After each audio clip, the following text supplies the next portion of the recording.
পূজারি কাহারে দাও অঞ্জলি, মুক্ত ভারতে ভারতী কই। আইন যেখানে ন্যায়ের শাসন, সত্য বলিলেই বন্দী হই। কাজী নজরুল ইসলাম আজ থেকে প্রায় 100 বছর আগে এই কথাগুলি বলে গিয়েছিলেন, এই কথাগুলি লিখে গিয়েছিলেন এবং লিখেছিলেন পরাধীন ভারতবর্ষে দাঁড়িয়ে এবং সেদের ব্রিটিশ শাসকের বিরুদ্ধে। এতদিন পর স্বাধীন ভারতে বসে মনে হয় এই কথাগুলো আজও সত্যে পরিণত হয়েছে।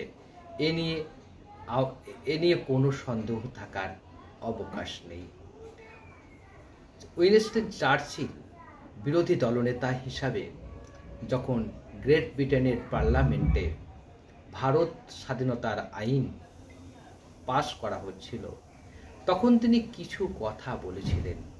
তিনি বলেছিলেন, আমরা এমন এক সময় ভারতবর্ষকে স্বাধীনতা দিতে যাচ্ছি যখন যাদের হাতে ক্ষমতা যাবে তাদের সঙ্গে জনগণের কোনো সম্পর্ক থাকবে না, তারা নিজেদের স্বার্থে দেশকে লুটে পুটে খাবে।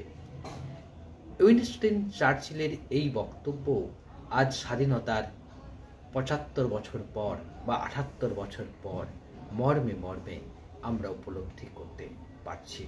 এ নিয়ে কোনো সন্দেহ থাকার কথা নয়। আজকে যখন দেশের অর্থমন্ত্রীর বিরুদ্ধে এফআইআর করার জন্য, পুলিশে এফআইআর করার জন্য আদালত নির্দেশ দেয়, তখন প্রশ্ন ওঠে, তাহলে কি গোটা সমাজটাই, গোটা সিস্টেমটাই করাপশন হয়ে গেছে, দুর্নীতিতে ডুবে গেছে? যে মোদিজি 2014 সালে বলেছিলেন না খাউঙ্গে না খানে দুঙ্গে, সেই মোদিজি 10 বছর শাসনের পর যখন আদালতকে বলতে হচ্ছে দেশের বিত্ত নিগম, বিত্তমন্ত্রী অর্থাৎ দেশের অর্থমন্ত্রীকে সহ,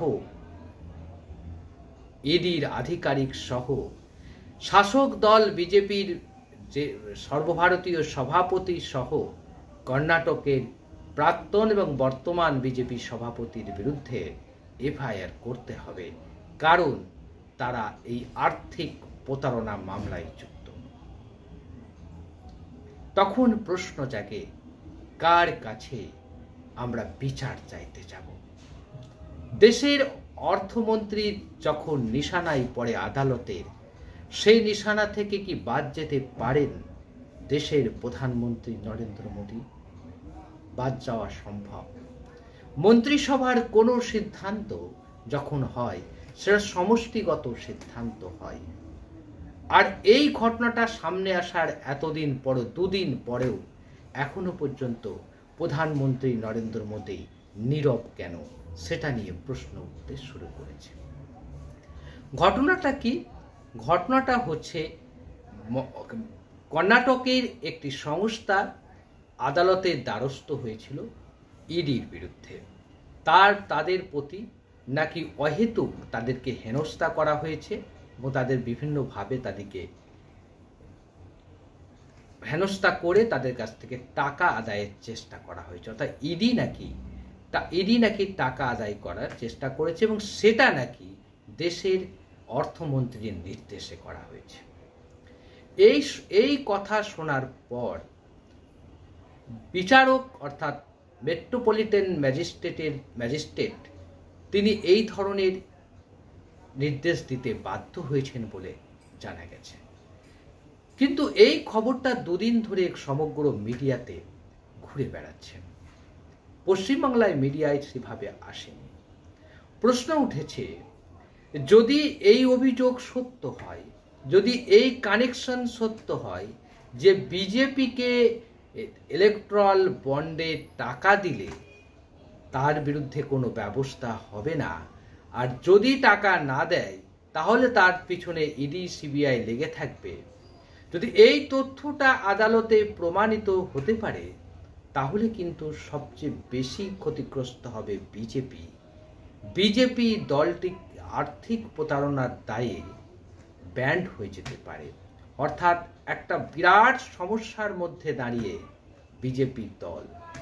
একটি মেট্রোপলিটন ম্যাজিস্ট্রেটের এই অর্ডার সামনে আসার পর সমগ্র দেশ জুড়ে চর্চার মধ্যে এসেছে বিজেপি তাহলে কি এই অর্থ দিয়ে এভাবেই ইডি সিবিআইকে লাগিয়ে বড় বড় ব্যবসায়ীদের কাছ থেকে তোলাবাজি করেছে, ব্যবসায়ীদের কাছ থেকে টাকা তুলেছে। এই প্রশ্নটা এর আগেও এসেছিল যখন ইলেকট্রাল বন্ডকে সুপ্রিম কোর্ট অসাংবিধানিক বলে নির্দেশ দিয়েছিল এবং এটা বেআইনি বলেছিল।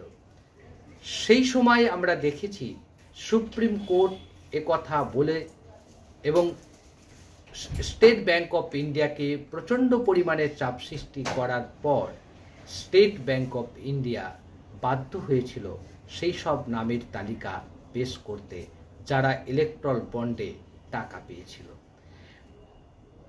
আমাদের দেশের অর্থমন্ত্রীর স্বামী, তিনিও বড় অর্থনীতিবিদ, তিনি বলেছিলেন বিশ্বের মধ্যে সবচেয়ে বড় দুর্নীতি হয়েছে এই ইলেকট্রাল বন্ডকে কেন্দ্র করে। অর্থাৎ ভারতবর্ষের ইলেকট্রাল বন্ড আসলে দুর্নীতির একটা কারখানা বলে স্বয়ং দেশের অর্থমন্ত্রীর স্বামী অভিযোগ করেছিলেন। কংগ্রেস অভিযোগ করেছিলেন এই যে বিষয়টিকে নিয়ে তিনটে কাজ করা, এটা প্রিপেড অর্থাৎ আগে টাকা দাও ধান্দা নাও, অর্থাৎ টাকা দিয়ে ধান্দা দেওয়া হচ্ছে।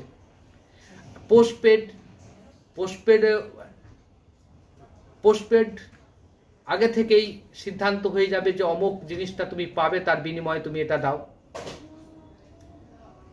3 নম্বর হচ্ছে ইডি সিবিআই তোমার বাড়িতে যাবে, যে রেড করবে, তারপরে তুমি আমাকে দেবে।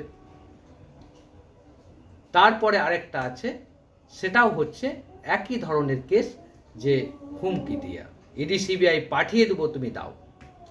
এইভাবে বিজেপি, কেন্দ্রের বিজেপি সরকার নাকি তাদের ইলেকট্রাল বন্ডে কোটি কোটি টাকা, 6,500 কোটি টাকা নিয়েছিল, অভিযোগ সামনে এসেছিল। কিন্তু এই অভিযোগ সামনে আসার পরেও প্রধানমন্ত্রী নরেন্দ্র মোদী গত লোকসভা নির্বাচনের প্রচারে বলেছিলেন, আমি এমন একটা সিস্টেম তৈরি করেছি যে সিস্টেমে এক ক্লিকে জানা গেছে যে কে কাকে টাকা দিয়েছে। ইলেকট্রাল বন্ডকে কেন্দ্র করে যে দুর্নীতি হয়েছিল বলে আমাদের দেশের অর্থমন্ত্রীর স্বামী বিশিষ্ট অর্থনীতিবিদ মন্তব্য করেছিলেন, সেই দুর্নীতিতে যে অর্থমন্ত্রী জড়িয়ে যাবেন তার বলার অপেক্ষা রাখত না। অর্থাৎ আজকে আমাদেরকে এই ঘটনা বিস্মিত করেছে। আরো অবাক করেছে যে নরেন্দ্র মোদী বলতেন, না খানে দুঙ্গা, না খাউঙ্গা, না খানে দুঙ্গা। সেই নরেন্দ্র মোদী এখন কেন নীরব রয়েছেন? একটি আদালত, একটি কোর্ট, একটি বিচারালয়, একটি ন্যায়ালয় যখন বলছেন, যখন স্পষ্ট করে বলছেন যে এই যে নেক্সাস, এই যে চক্র, এই চক্রটার মধ্যে জড়িয়ে আছেন দেশের অর্থমন্ত্রী, জড়িয়ে আছেন বিজেপির সর্বভারতীয় সভাপতি জেপি নাড্ডা, জড়িয়ে আছেন কর্ণাটকের 2 বিজেপির প্রাক্তন এবং বর্তমান সভাপতি, তখন স্বাভাবিকভাবেই নরেন্দ্র মোদী একজন প্রধানমন্ত্রী হিসাবে, সততার প্রতীক হিসাবে, স্বচ্ছতার প্রচারক হিসাবে এবং আরএসএসের একজন নির্ভীক কর্মী হিসাবে প্রথম দায়িত্বই ছিল দেশের অর্থমন্ত্রীকে তার মন্ত্রিসভা থেকে বরখাস্ত করা। কিন্তু বরখাস্ত কেন করলেন না? এরাই আবার মমতা বন্দ্যোপাধ্যায়ের বিরুদ্ধে বড় বড় কথা বলবেন, চোরের মায়ের বড় গলা।